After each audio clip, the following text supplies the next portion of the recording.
IVF ఒక అధునాతన సంతానోత్పత్తి చికిత్స. అనేక దంపతులకు తల్లిదండ్రులు కావాలనే వారి కలను నెరవేర్చుకోవడానికి సహాయపడుతుంది. తాము బలంగా ఉండడంతోనే టీడీపీ ఎమ్మెల్సీ ఉప ఎన్నికకు దూరంగా ఉందన్న జగన్ వ్యాఖ్యలకు నారా లోకేష్ కౌంటర్ ఇచ్చారు. గతంలో జరిగిన స్థానిక సంస్థల ఎన్నికల్లో రిగ్గింగ్ జరిగిందని, అందుకే వైసీపీ బలం పెరిగిందన్నారు లోకేష్.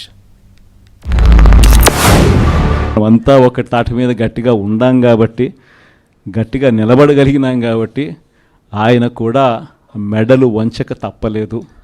ధర్మం న్యాయం ఈరోజు గెలిచింది. మామూలుగా అయితే పోటీ పెట్టకూడదు. మనకు 600 చిల్లర ఓట్లు ఉన్నప్పుడు, వాళ్ళకు 200 చిల్లర ఓట్లు ఉన్నప్పుడు అసలు పోటీ పెట్టాలని ఆలోచన చేయడమే దుర్మార్గం. ఆలోచన చేయడమే ధర్మం కాదు, ఆలోచన చేయడమే ఒక అన్యాయం. ఎందుకనంటే నీకు సంఖ్యాబలం లేనప్పుడు నువ్వు ఎందుకు పోటీ పెడతా ఉండవు? అంటే మేము కొనేదానికోసమే కదా, ప్రలోభాలు పెట్టేదానికోసమే కదా, మన తప్పు కదా. చంద్రబాబు నాయుడు గారు చాలా స్పష్టంగా నో హార్స్ ట్రేడింగ్, వాళ్ళ పార్టీ వాళ్ళని తీసుకునేదానికి లేరు.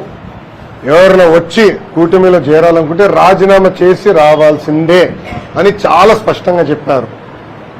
గతంలో మనం చూసాం లోకల్ బాడీ ఎన్నికలు ఎట జరిగినాం.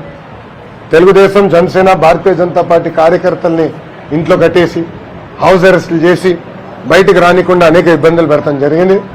అడ్డగోలుగా రిగ్గింగ్ చేసి గెలుస్తాం జరిగింది. దాంట్లో భాగంగా వాళ్ళకి సూపర్ మెజారిటీ ఉంది.